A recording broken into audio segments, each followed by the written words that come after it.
지금부터 12월 둘째 주 주일 예배를 거룩하신 예수 그리스도 이름으로 시작하겠습니다. 왕이신 나의 하나님 함께 찬양하겠습니다. 왕이신 나의 하나님, 내가 주를 높이고 영원히 주의 이름을 송축하리이다.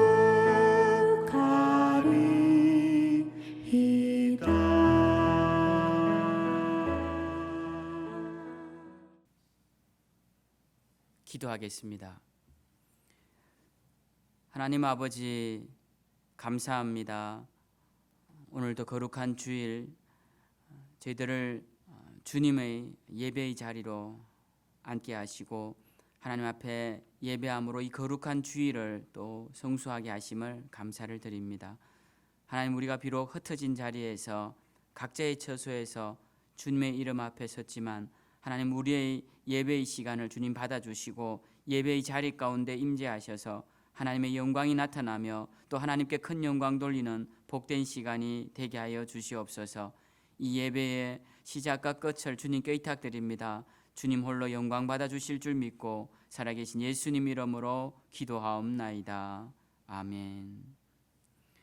우리 찬송 528장 함께 찬양하도록 하겠습니다.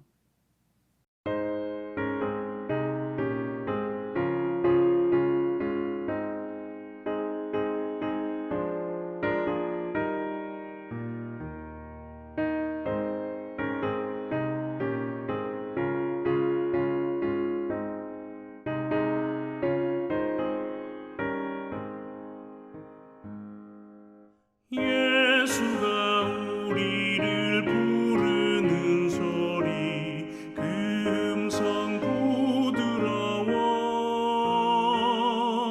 문 앞에 나와서 사면을 보며 우리를 기다리네. 오라 오라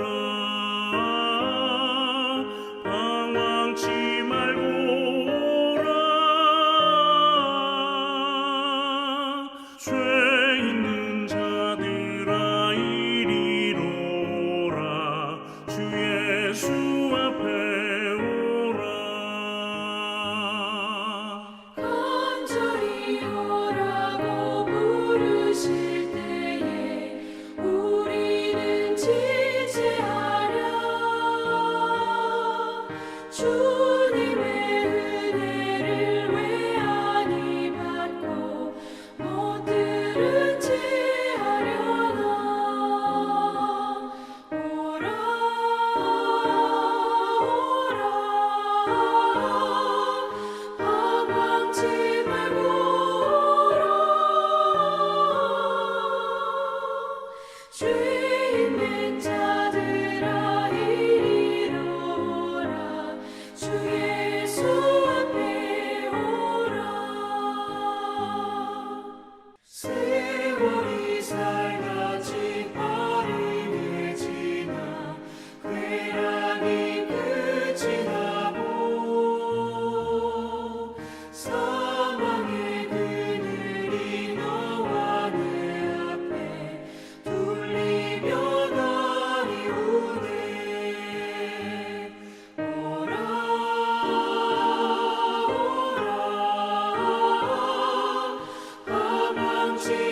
함께 합심으로 기도하도록 하겠습니다.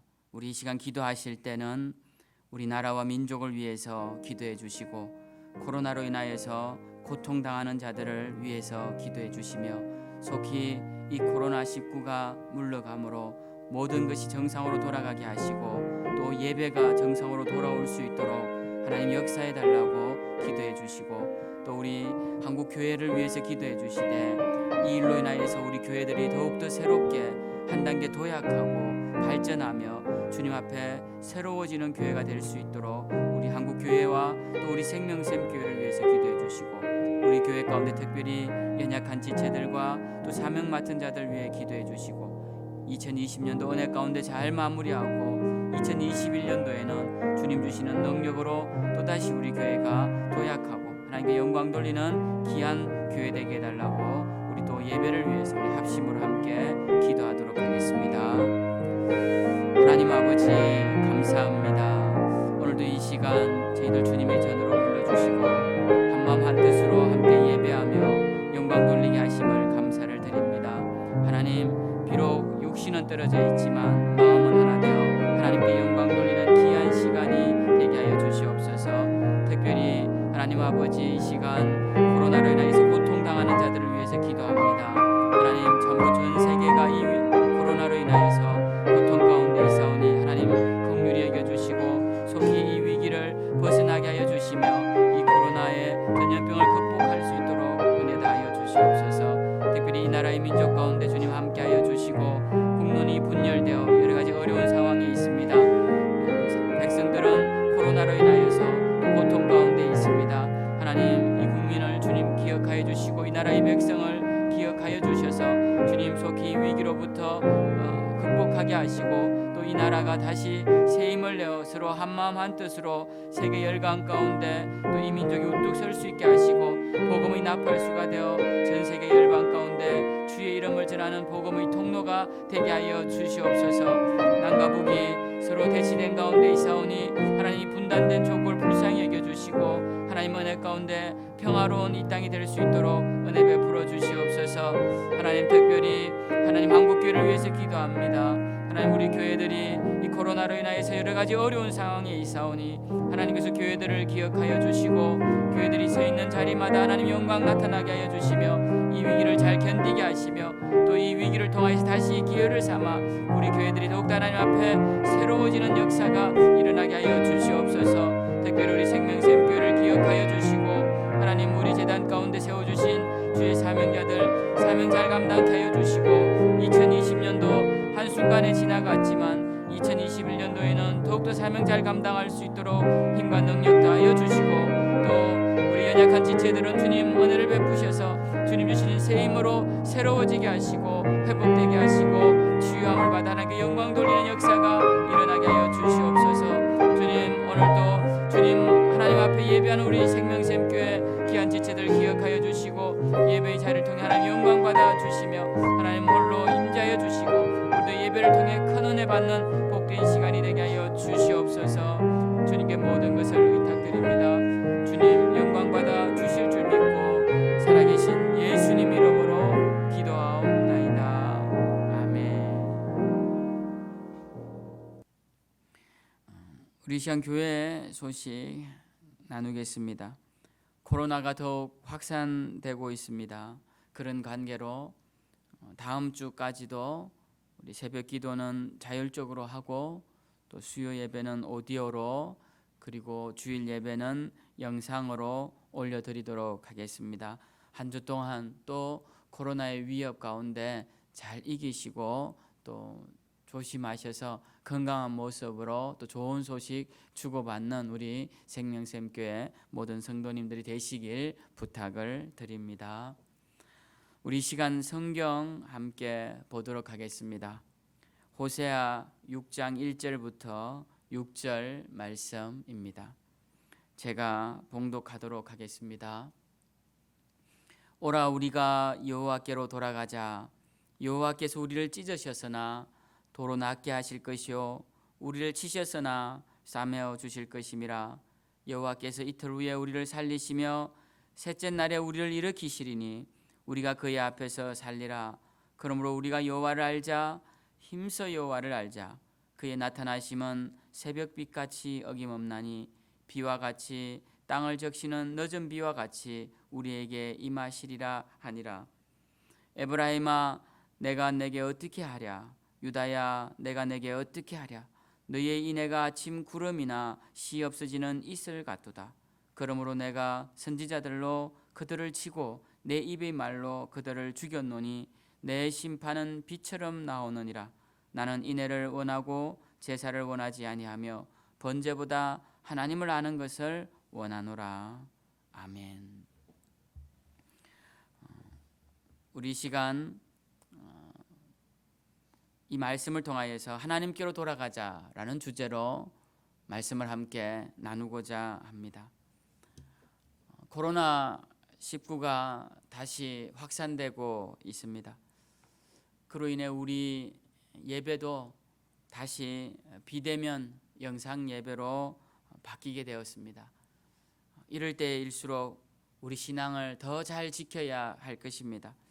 우리의 믿음을 빼앗아가는 마귀는 고난을 통해서 우리에게 시련을 줌으로써 우리를 위협하며 공포 가운데 몰고 가 우리의 신앙을 뺏어가기도 하지만 또 반대로 유혹을 통해 뺏어가기도 합니다. 우리를 편안한 환경으로, 안일한 환경으로 몰고 가서 우리의 신앙을 나태하게 만들므로 신앙을 뺏어가기도 한다라는 것입니다. 그래서 우리는 고난이 올 때보다 또 편안할 때 더 조심해야 되고 핍박이 올 때보다 유혹이 올 때 더 조심해야 합니다. 그것이 더 쉽게 우리가 신앙을 버리게 되는 그런 위험한 일에 직면하게 되기 때문에 그렇습니다. 우리는 지금 어떤 환경에 있든지 하나님을 향한 우리의 신앙, 하나님을 향한 우리의 사랑을 지속시켜 나가고 또 유지시켜 나가고 성장시켜 나가는 자들이 되어야 할 것입니다. 그런 면에서 저는 오늘 이 호세아 말씀을 통하여서 다시 한번 우리의 신앙을 되살려 보기를 원합니다. 오늘 말씀에 보면 호세아 선지자의 하나님의 마음을 담은 메시지가 나오고 있습니다. 우리가 호세아 선지자가 활동하던 시대가 어떤 시대냐면 굉장히 타락하던 시대였습니다. 그렇기 때문에 이 호세아의 외침은 오늘날 우리에게도 굉장히 필요한 외침인 것입니다. 오늘 호세아가 우리에게 뭐라고 말합니까? 오라 우리가 여호와께로 돌아가자. 오라 우리가 여호와께로 돌아가자라고 외칩니다. 이 말씀은 이스라엘 백성들이 하나님께로부터 떠나와 있다라는 것을 의미하는 것입니다. 그래서 호세아는 강력하게 다시 하나님께로 돌아가자라는 것입니다. 지금 상태에서 머물러 있지 말고 하나님께로 돌아가자라는 것이죠. 호세아 시대는 여로보암 2세 말기에 활동했던 것으로 나옵니다. 근데 이 여로보암 2세는 북왕국 시대의 왕인데요. 이 우리 북왕국과 남왕국이 있는 것 아시죠? 솔로몬 이후에 이스라엘이 남과 북으로 나뉘어지는데 이 북왕국에 활동했던 선지자가 호세아고 이 호세아가 활동했던 여로보암 2세 말에는 이제 나라가 급격하게 추락하던 그런 시점이었습니다. 도덕적인 추락도 일어났지만 안보적인 면에서 국내 정세도 굉장히 혼란한 시절이었습니다. 왜냐하면 이 호세아가 활동하던 시기가 불과 몇 년이 안 되는데도 몇십 년이 안 되는데도 6명의 왕이 바뀌게 됩니다.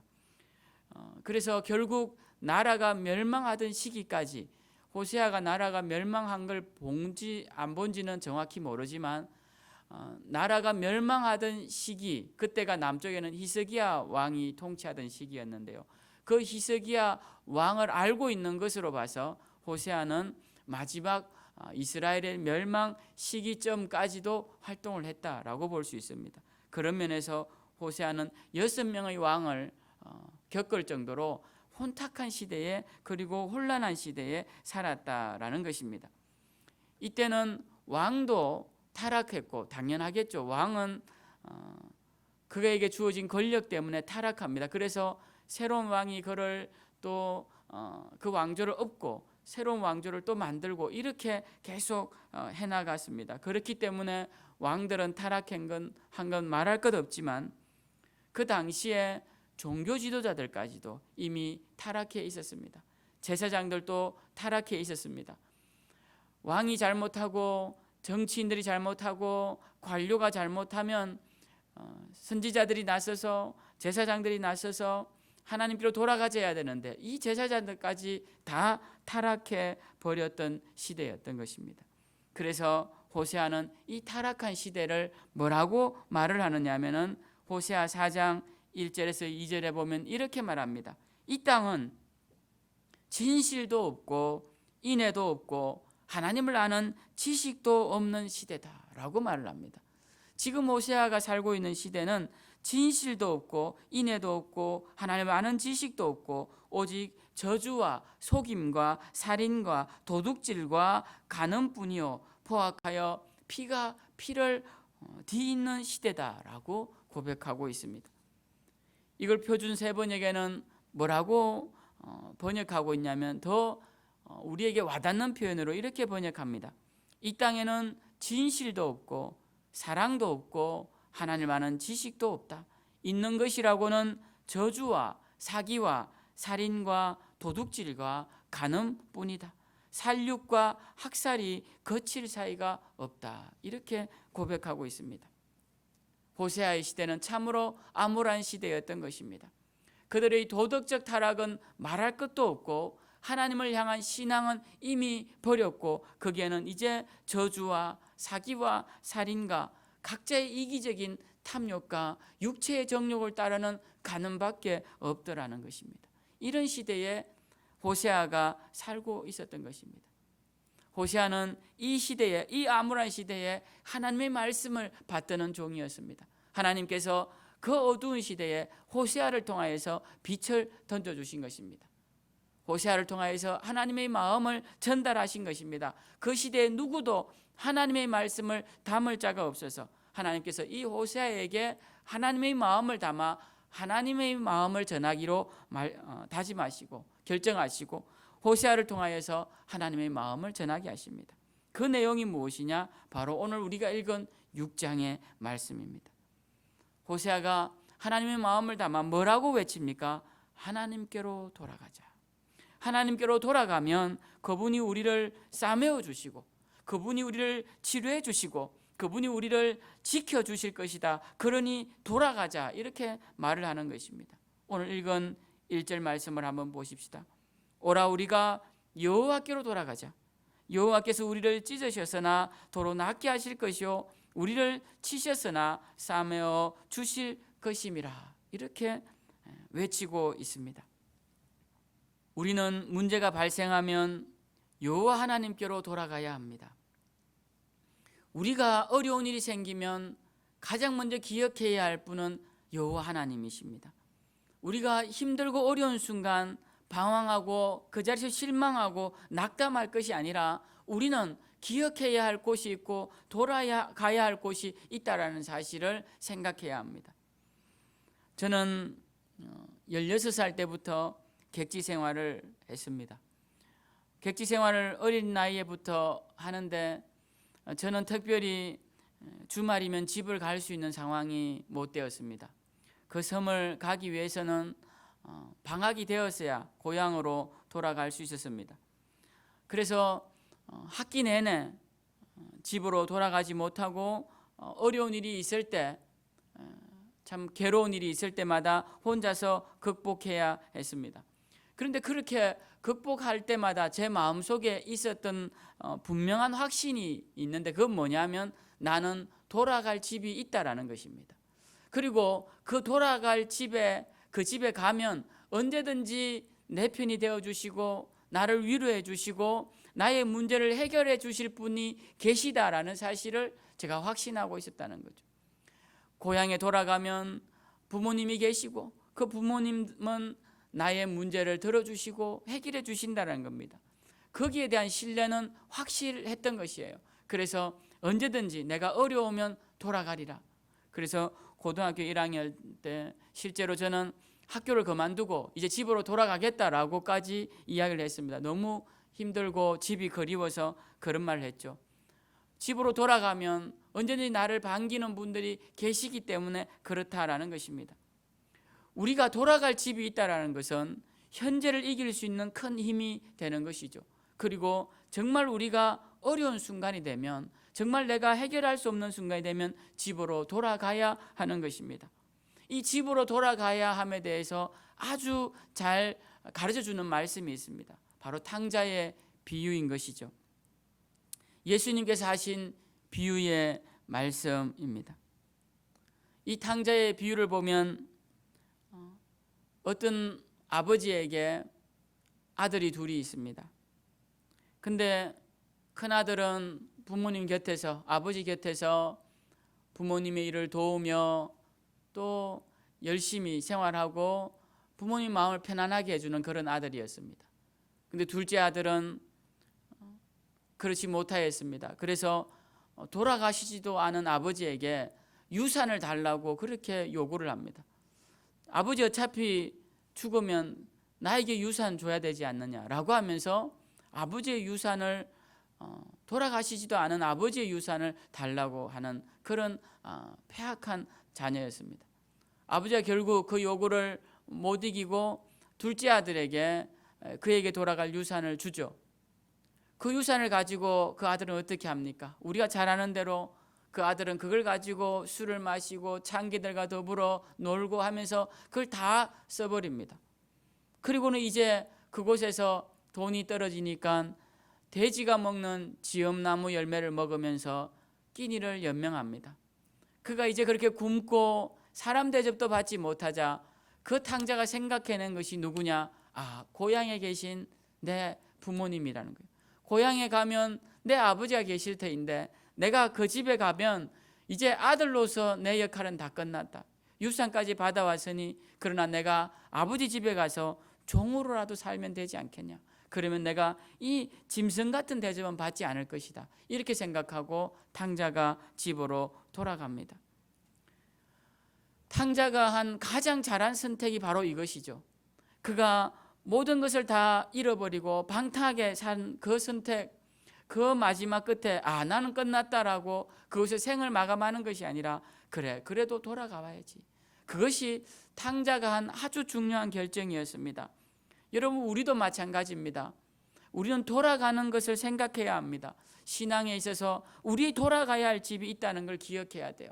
우리의 돌아갈 곳, 돌아가면 우리를 맞이해 주실 분, 그분이 계신다는 걸 기억해야 합니다. 정말 그 탕자의 선택을 따라 탕자가 집으로 돌아올 때, 그때 그 아버지는 어떻게 했습니까? 네가 네 유산을 다 탕진했으니 넌 내 아들이 아니다, 이렇게 하지 않았죠. 그 아들이 올 때를 기다리면서 늘 마을 일구를 쳐다보면서 그 아들을 기다렸던 것입니다. 그래서 멀리 그 아들이 왔을 때 아버지가 미리 알아보고 달려오는 것을 보게 된 것입니다. 여러분, 왜 그랬을까요? 그 아버지는 왜 그랬을까요? 아들의 성격을 아는 것이죠. 아들이 돈 갖고 나가서 자기 마음대로 살다가 거지가 되어 올 것을 뻔히 알고 있었다는 것입니다. 그래서 그 아들을 기다렸던 것입니다. 우리도 마찬가지입니다. 우리는 어려운 일이 있을 때 하나님께로 돌아가야 합니다. 매를 맞는 고난이 올 때 하나님께 돌아가야 합니다. 가난한 고난이 올 때 하나님께로 돌아가야 합니다. 육체의 질병의 고난이 올 때 하나님께로 돌아가야 합니다. 어떤 고난과 환난이 오더라도 우리의 유일한 피난처는 하나님께임을 잊지 말고 우리는 돌아가야 한다라는 것입니다. 잘못된 길을 가는 그 선택보다 더 잘못된 선택은 하나님께 돌아오지 않는 선택이다라는 것입니다. 우리는 때로는 넘어질 수 있습니다. 때로는 잘못된 길을 갈 수 있습니다. 왜요? 우리는 불완전하기 때문에 그렇습니다. 제가 목요일 날 새신자반을 하면서 강조하는 것이 있습니다. 인간이 왜 죄인인지 그들은 처음에 이해를 못할 것입니다. 세상 사람들도 이해하지 못합니다. 그런데 인간이 죄인인 이유가 있습니다. 그것은 인간이 불완전하기 때문에 그렇습니다. 사람들은 인간이 불완전하다라는 말을 하면 아, 맞습니다 라고 하지만 인간이 죄인입니다 라는 말을 하면 그 말엔 동의하지 못합니다. 근데 잘 생각해 보십시오. 인간이 죄인인 이유가 불완전하기 때문에 그렇다라는 것이죠.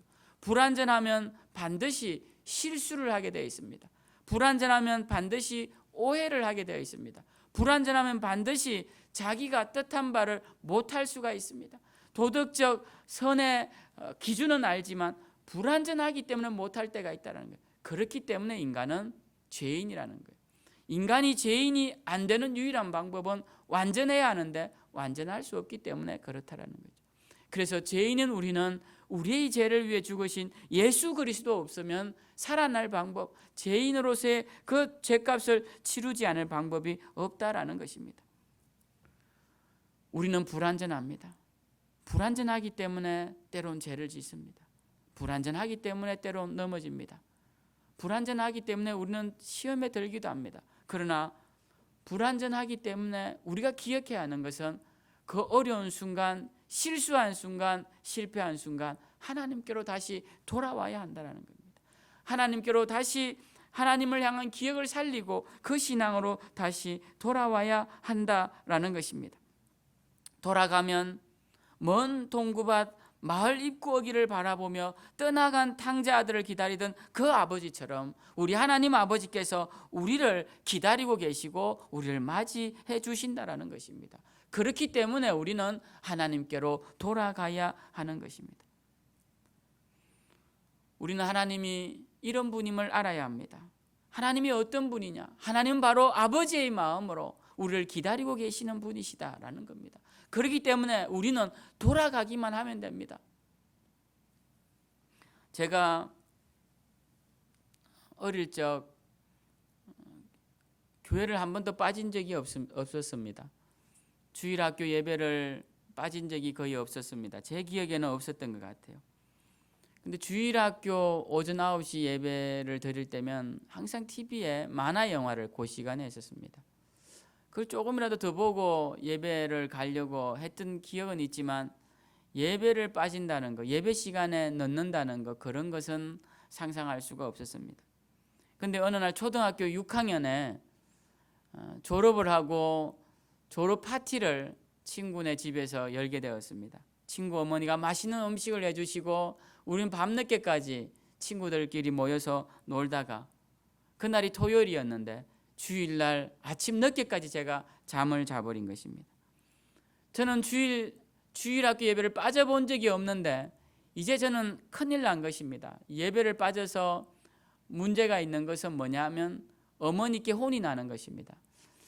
예배를 빠져서 안 된다는 그 이유 중에 하나는 어머니께 혼이 나지 않기 위함이었는데 이제 예배를 빠졌으니 집으로 돌아가면 저는 이제 회초리가 기다리고 있고 이제 엄청난 야단과 이제 회초리를 맞을 것을 생각하니까 집에 가지를 못하겠는 거예요.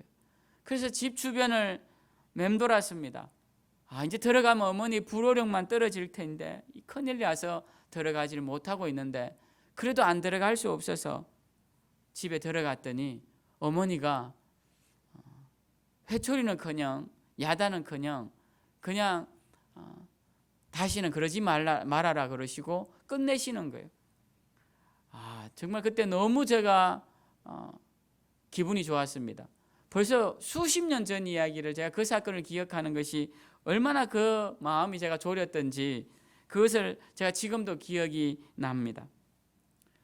제가 왜 그랬을까요? 어머니를 잘 몰랐기 때문에 그랬던 것입니다.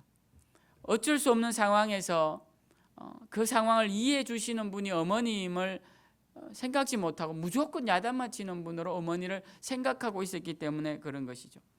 어머니를 잘 몰랐기 때문에 그렇습니다. 우리가 왜 하나님께로 잘 돌아가지 않느냐? 우리가 실패하고 낙담했을 때 우리가 하나님께로 돌아가지 않는 이유는 하나님을 잘 모르기 때문에 그렇다라는 것이. 하나님이 어떤 분이시냐? 하나님은 돌아오는 우리를 싸매어 주시는 분이다라는 거예요. 그래서 호세아는 그걸 너무나 잘 알고 있었기 때문에 오늘 읽은 본문 3절에 이렇게 말합니다. 그러므로 우리가 여호와를 알자. 힘써 여호와를 알자. 그의 나타나심은 새벽빛같이 어김없나니 비와 같이 땅을 적시는 늦은 비와 같이 우리에게 임하시리라 라고 말합니다. 이제 표준 세번역으로 제가 이제 다시 말씀을 드렸지만 읽었지만 새벽빛같이 어김없이 비와 같이 어김없이 우리에게 사랑을 나타내시는 분이시니까 그분께로 돌아가자라는 거예요. 그분을 알자라는 것입니다. 그래서 호세아는 하나님을 알면 하나님께로 돌아갈 수 있다라고 가르쳐 주는 거예요. 하나님을 알면 하나님께로 돌아갈 수 있다. 그래서 하나님을 알자라는 것이죠. 여러분, 우리는 하나님이 어떤 분인지 알아야 합니다. 하나님이 어떤 분인지 알면 우리는 하나님께로 돌아갈 수 있다라는 것이죠. 우리는 하나님을 잘 안다고 하면서 때론 잘 모를 때가 많습니다. 부부간에도 30년, 40년 산 사람들이 서로 잘 아는 것 같지만 또 사랑한다고 말하지만 그 사랑의 표현으로 또 증거로 대부분 잘 모르는 부분들이 많이 있습니다. 서로 사랑한다면 잘 알아야 되는 것이죠. 그래서 한평생을 살았는데 아내가 좋아하는 음식이 뭔지, 또 남편이 좋아하는 취미가 뭔지 그런 걸 모른다면 그 부부는 서로 사랑한 사이다라고 하기에는 좀 어폐가 있는 말이죠. 서로를 사랑한다라고 한다면 서로를 잘 알게 됩니다. 여러분, 우리가 연애할 때 어떻습니까? 상대 이성 친구에게 사랑을 받기 위해서 그가 좋아하는 걸 찾아서 선물을 하기도 하고 좋아하는 말을 하기도 하고 좋아하는 표정과 또 포즈를 취하며 또 좋아하는 옷을 입고 그렇게 다가가지 않습니까? 그가 뭘 좋아하는지를 궁금해하고 그것을 들어주려고 하는 것이죠. 부모 자녀 간에도 마찬가지입니다. 부모는 자녀를 사랑하죠.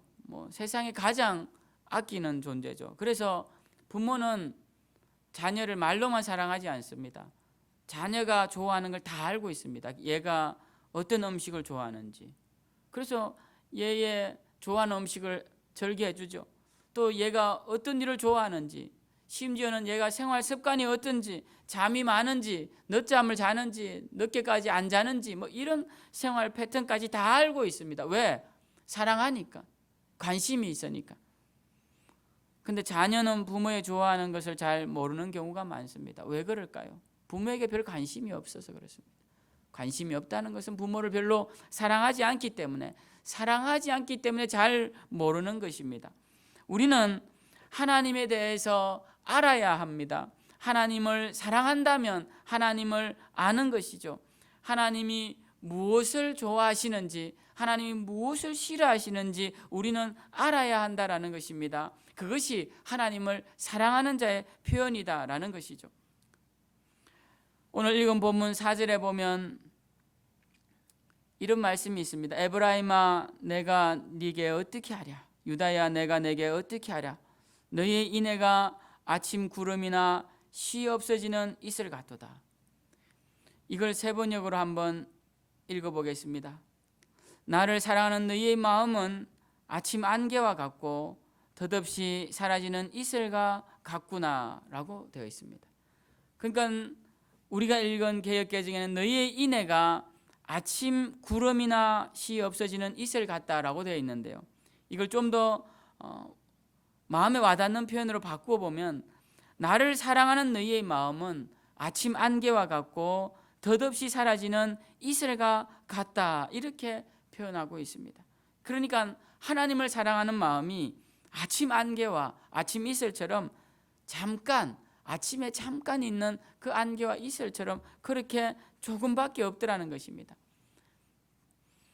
자녀들이 부모에게 특별히 관심을 가질 때는 뭔가 필요한 것이 없나 라고 용돈을 받거나 또는 무언가를 얻기 위할 때 그때 관심을 갖는 것처럼 지금 이스라엘 백성들도 하나님 앞에서 어떤 마음이냐면 어려운 일이 있을 때만 잠깐 하나님을 사랑하는 거예요. 문제가 있을 때만 잠깐 하나님을 사랑하는 겁니다. 그래서 그 짧은 시간 문제가 해결되고 나에게 또 평안이 찾아오면 금세 하나님을 잊어버리는 것이에요. 그래서 하나님이 이게 너무 속상하셔서 너희의 사랑은 아침 안개와 같은 사랑이냐 이렇게 지금 말씀하시는 거예요. 너희의 나를 향한 사랑은 아침 이슬과 같은 사랑이냐라고 한탄하고 계신다라는 것입니다. 여러분, 이 말씀을 통해 하나님이 우리에게 원하시는 게 무엇일까요? 그것은 하나님을 사랑하는 마음입니다. 하나님이 우리에게 뭔가 대단한 걸 원하시는 것이 아니에요. 사람들은 하나님이 우리에게 대단한 헌신, 막 목숨을 건 순교자적인 그런 삶, 대단한 충성, 대단한 역사, 막 기적 같은 일을 일으키고 막 능력이 일어난, 그걸 하나님이 원하시는 것 같지만 하나님이 원하시는 것은 하나님을 사랑하는 그 마음이다라는 겁니다. 아무리 큰 역사를 이루어도 하나님을 사랑하시지 않는다면 그건 아무것도 아니라는 것이죠. 제가 어느 방송을 보니까 그 현신의 권사라는 대구에 유명했던 그 치유를 했던 권사님이 간증을 해놓은 것을 본 적이 있습니다. 거기에 봤더니 그 현신의 권사라는 분이 많은 병자들을 치유의 신유의 은사로 많은 병자들을 고치고 그래서 수많은 사람들이 몰려와서 놀라운 역사를 이루어내던 그런 분이었는데 어느 날 그분이 죽어서 예수님께로 갔는데 그 권사님 너무 반가워서 예수님 저 현신에 왔어요 그랬더니 주님이 나 너 모르겠다라고 하시더래요. 그래서 자기 이야기를 막 했답니다. 대구에서 제가 주님 이름으로 수많은 기적도 이루고 했는데 그랬더니 주님이 나는 너 모르겠다. 네가 내 영광을 드러내기보다 네 영광을 더 드러낸 것 같은데 나는 너 모르겠다. 그러시더래요. 그래서 이 권사님이 유명한 목사님들 이름을 막 이야기했대요. 그러니까 그들도 모르겠다라고 하더래요. 그래서 이 연구사님이 다시 주님께 사정사정해서 주님 저를 살려주시면 제가 이제는 주님 위에 주님 영광을 위해 살겠습니다 라고 그렇게 말을 했답니다. 그래서 주님이 정말 이 권사님이 다시 살아나도록 해주셨는데 이 권사님이 다시 살아나서는 그때부터는 정말 주님을 위한 일만 하고 주님의 영광을 위해서만 살면서 그때 예수님 앞에 가서 말했던 그 목사님들 찾아가서 예수님이 목사님 모르신대요. 그렇게 말을 했더니 어떤 목사님들은 그 자리에서 회개하고 주님 앞에 다시 주님의 영광을 위해 사는 목사님이 있는 반면 어떤 목사님은 거짓말이라고 믿지 않고 외면하던 사람들도 있더라고 이야기를 하는 것을 본 적이 기억이 납니다. 여러분, 우리가 하나님이 원하시는 일이 때로는 막 대단한 일을 하는 것 같이 그렇게 생각되지만 하나님이 원하시는 것은 굉장히 소박하세요. 뭐냐? 하나님을 사랑하시는 겁니다. 하나님을 사랑해 주는 것, 그것을 하나님이 원하시는 것입니다. 주님이 오죽하시면 너희의 사랑이 그렇게 사라지는 짧은 사랑이냐라고 한탄하셨겠냐라는 것입니다. 여러분, 부부간에도 어떻습니까? 부부간에도 돈을 많이 벌어다 주고 또 좋은 집에 살고 또 좋은 차에 그렇게 살면 막 행복해 할 것 같지만 사실은 그런 것보다 더 중요한 것은 서로 사랑하는 것이죠. 서로 사랑을 할 때 그때도 그때라야 돈이 되는 것이고 그때라야 집도 집이 되는 것입니다. 사랑이 없으면 돈도 집도 그 남편의 직업도 아내의 외모도 아무 소용이 없는 것이죠. 사랑하지 않는데 그것들이 무슨 소용이 있습니까? 사랑하지 않는데 돈을 수억 원을 가져다 주면 뭐합니까? 사랑하지도 않는데 아내의 외모가 미스코리아 뺨치면 뭐합니까? 사랑하지도 않는데 대궐 같은 집에 살면 뭐합니까? 그것은 지옥과 같은 삶이다라는 것입니다. 그래서 여러분, 주님이 원하시는 것이 무엇이냐? 그것은 사랑이라는 것이죠. 제가 왜 이 말씀을 드리느냐 하면 하나님을 알아야 하는 것인데 하나님이 무엇을 원하시는지를 알아야 할 것 아닙니까? 하나님이 원하시는 바를 알지 못하고 엉뚱한 길로 나아간다면 그건 하나님을 아는 것이 아니요, 또 하나님을 알지 못하면 하나님께로 돌아가지 못하는 것입니다. 그래서 우리는 하나님을 잘 알아야 하는데 하나님은 바로 우리에게 사랑을 원하시는 분이다라는 겁니다. 그래서 호세아는 너무나 이것을 잘 알고 있었기 때문에 이 혼탁한 시대에 호세아는 하나님께로 돌아가서 하나님과 우리의 사랑을 회복하자라고 말하고 있는 것입니다. 6절에 보면 호세아는 이런 말을 합니다. 나는 인애를 원하고 제사를 원하지 아니하며 번제보다 하나님을 아는 것을 원하노라. 이것을 표준 세번역으로 다시 번역해 보면 내가 바라는 것은 변함없는 사랑이지 제사가 아니다. 불살라 바치는 제사보다 나 하나님 알기를 더 원한다. 이렇게 말씀하고 있습니다. 이스라엘은 하나님께 제사는 잘 드렸습니다. 짐승을 잡아 그 기름을 불태우며 하나님께 제사는 때마다 절기마다 잘 드렸습니다. 그런데 문제는 뭐냐면 하나님을 사랑하지 않았다는 것입니다. 부부간에 월급만 갖다 주는 것이 다가 아니죠. 월급을 갖다 주고 그 남편이 다른 여인과 바람을 피우고 있다면 그 월급을 받을 때 어떤 생각이 들까요? 그 월급을 던지면서 이런 돈은 필요 없다고 그렇게 말하지 않겠어요? 하나님도 마찬가지입니다. 제사는 드리되 하나님을 향한 사랑이 없어요. 그 마음에 엉뚱한 생각만 가득 차 있습니다. 세상을 향한 사랑, 세상 사람들이 즐기는 그 쾌락에 온통 빠져 있어요. 그러면서 하나님 앞에 예배한다면 그 예배를 하나님이 받으시겠느냐라는 것입니다. 하나님께서 한국교회에 그리고 전 세계 교회들에게 이제 예배의 모습을 바꾸고 계십니다. 아마 왜 그렇게 하시는지 우리는 하나님 마음은 잘 모르지만 이런 부분도 우리가 생각해 봐야 할 것입니다. 형식적인 예배에서 이제 탈피해서 진심으로 하나님 앞에 사랑의 고백이 담긴 예배를 주님이 원하시기 때문에 이런 시간을 우리에게 던져주신지도 모릅니다. 여러분, 성경의 핵심이 무엇일까요? 성경의 핵심은 하나님을 사랑하는 것입니다. 신명기 7장 9절에 보면 그런즉 너는 알라 오직 네 하나님 여호와를 사랑하고 그의 계명을 지키는 자에게는 천대까지 그의 언약을 이행하시며 인애를 베푸시리라. 여러분, 천대가 얼마나 깁니까? 천대라는 것은 영원이라는 말과 동일한 것입니다. 하나님이 오죽하시면 이런 표현을 쓰시면서 너희가 나를 사랑하면 내가 영원토록 너희를 지키겠다라고 말씀하시겠습니까? 신명기 11장 13절에서 15절 말씀에 보면 이렇게 말씀하십니다. 내가 오늘 너희에게 명하는 내 명령을 너희가 만일 청종하고 너희의 하나님 여호와를 사랑하여 마음을 다하고 뜻을 다하여 섬기면 여호와께서 너희의 땅에 이른 비 늦은 비를 적당한 때에 내리시리니 너희가 곡식과 포도주와 기름을 얻을 것이요 가축을 위하여 들에 풀이 나게 하시리니 네가 먹고 배부를 것이라. 이 모세가 하나님의 마음을 담아 죽기 전에 이스라엘 백성들에게 부탁한 말입니다. 그게 뭐냐? 너희가 마음을 다하고 뜻을 다하여 하나님을 사랑해봐라. 그러면 하나님이 이른 비와 늦은 비를 너희에게 때마다 적당한 때에 내리실 것이다. 여러분, 적당한 때에 주시는 하나님의 공급함을 체험해 보시면 여러분 이것이 얼마나 큰 축복인지 아실 것입니다.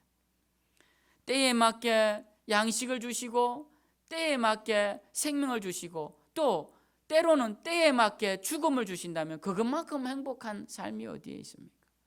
모든 것이 때에 맞게 주시는 하나님의 은혜 속에서 우리는 가장 행복한 삶을 살게 되는 것입니다.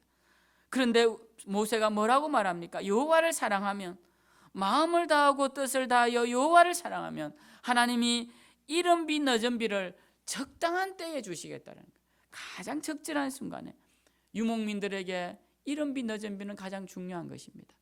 그 비를 따라 풀이 나고 그 풀을 따라 양들을 먹이기 때문에 이 이른 비 늦은 비 이것은 아주 중요한 것이에요. 우리나라처럼 가나안 땅보다 더 참 풍요로운 땅은 이른 비 늦은 비 없이 사시사철 풀이 있지만 그 가나안 땅은 이른 비 늦은 비가 없으면 금방 메말라 버리는 광야가 되고 맙니다. 그런 곳에 하나님께서 때를 따라 주시겠다는 거예요. 무엇을 주시겠느냐? 때를 따라 가장 좋은 것을 주시겠다는 겁니다. 누구에게? 하나님을 사랑하는 자에게. 하나님은 하나님을 사랑하는 자를 결코 내버려 두시지 않으십니다. 우리가 하나님을 사랑하는 것보다 더 하나님은 우리를 사랑하셔서 우리의 삶의 자리를 축복하시고 인도하실 것이라 약속하십니다. 여러분, 지금 이 시대가 어떻습니까?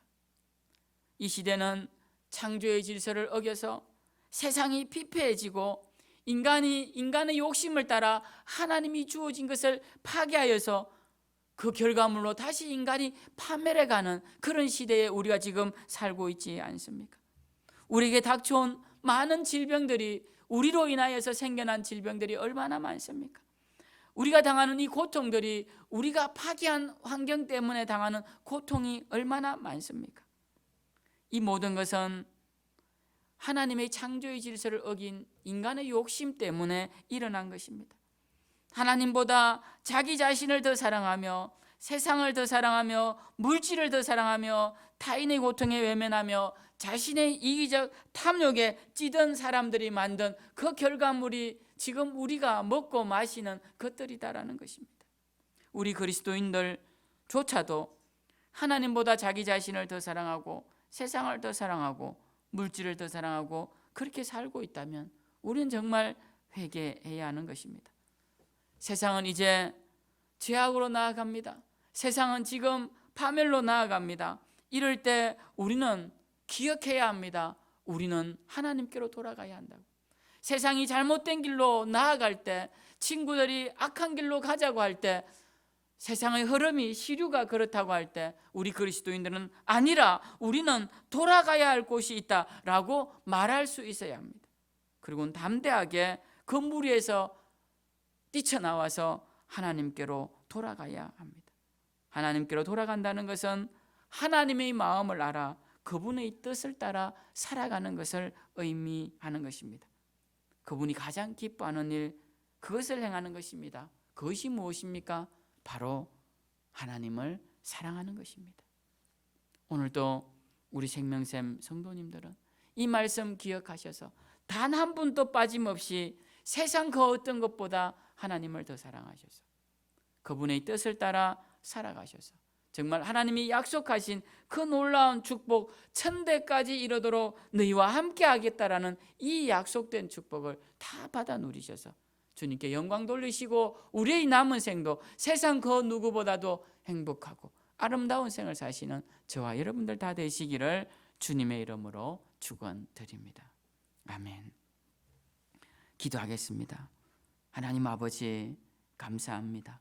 오늘도 주신 말씀 저희들 기억하며 하나님, 우리가 이 악한 세대, 참으로 이 패역한 세대에 사랑도 없고 진실도 없고 인애도 사라져버린 이 시대에 하나님, 우리가 기억해야 할 것은 하나님께로 돌아가면 살 것이라는 이 사실만은 기억하게 하시고, 하나님, 우리가 하나님께로 돌아가 하나님을 사랑하며 하나님의 사랑을 받으며 살아가는 우리 생명샘교회 모든 지체들이 되게 하여 주시옵소서.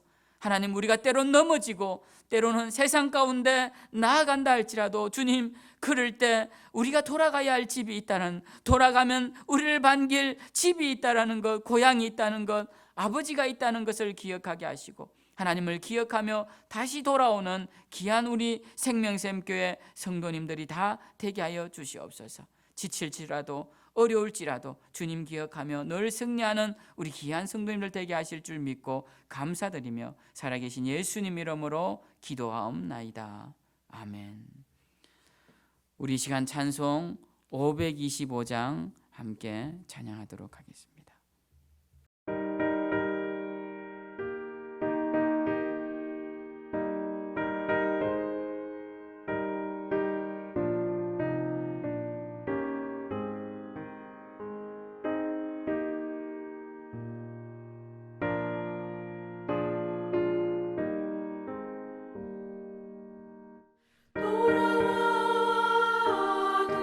돌아와 맘이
기도하겠습니다. 하나님 아버지, 감사합니다. 오늘도 우리가 부른 찬양과 또 들은 말씀처럼 하나님께로 돌아가는 자들 되게 하여 주시고, 우리가 돌아올 때 반겨 맞아 주실 하나님을 기억하는 우리들이 되게 하여 주시고, 세상 가운데 절망하고 낙심하고 분노하며 원망하고 미워하며 자기 자신을 탓하기보다는 하나님 참으로 이럴 때 돌아가면 반겨 맞아 주실 아버지가 계심을 기억하고 돌아와 다시 한번 하나님을 향한 사랑을 회복하고 하나님 우리를 향한 사랑을 확인하며 하나님과 동거하며 동행하며 살아가는 우리 생명샘교회 모든 지체들이 되게 하여 주시옵소서. 하나님, 코로나19가 창궐하고 있습니다. 이럴 때 주의 백성들 지켜주시고 믿음 생활 잘하게 하고 하나님 온전히 기억하며 하나님 바라보며 참으로 두려움 없이 세상 가운데서 담대하게 살아갈 수 있도록 하나님 이 시간 은혜를 베풀어 주시옵소서. 주님 천군 천사로, 주님 불칼과 불담으로 주님 우리의 호위벽이 되시고 호위막이 되시고 우리의 방어벽이 되시고 방어막이 되셔서 하나님 이 악한 전염병이 우리에게 들어오지 못하도록 지켜주시며 이 마지막 때 주님 우리가 하나님의 백성으로서 그리스도의 향기를 드러내며 살아가기에 부족함 없도록 영육의 강건함을 하나님 지켜주시고 보호하여 주시옵소서. 오늘도 주님 앞에 귀한 예물 드린 손길들 기억하여 주시옵소서. 직접 와서 드리지 못하였지만 이모저모로 주님 앞에 드려진 예물들 주님 받아주시고 하나님 흠양하여 주시며 우리의 감사의 예물이 정말 하나님을 향한 사랑의 마음으로 드리는 복된 예물이 되게 하시고, 그래 그 예물 받아주시며 그 심중에 있는 기도의 제목들 응답하셔서 세상이 줄 수 없는 하늘의 신령한 것들로 우리 귀한 생명샘 식구들 가정가정마다 충만케 채워 주시옵소서. 이제는 우리 구주 예수 그리스도의 한량없으신 은혜와 아버지 하나님의 만극하신 사랑하심과 성령님의 위로하시고 내주하시고 교통하시고 인도하시고 보호하심이 오늘 말씀을 통하여서 하나님을 사랑하는 것이 우리의 가장 소중한 일이며 하나님이 기뻐하시는 일임을 기억하고 어느 자리 어느 처소에든 늘 하나님께로 돌아가며 하나님과 동거하기로 다짐하는 사랑하는 귀한 성도님들 머리 위에 그들의 가정 위에 이제로부터 영원토록 함께 하시기를 간절히 축원하옵나이다. 아멘.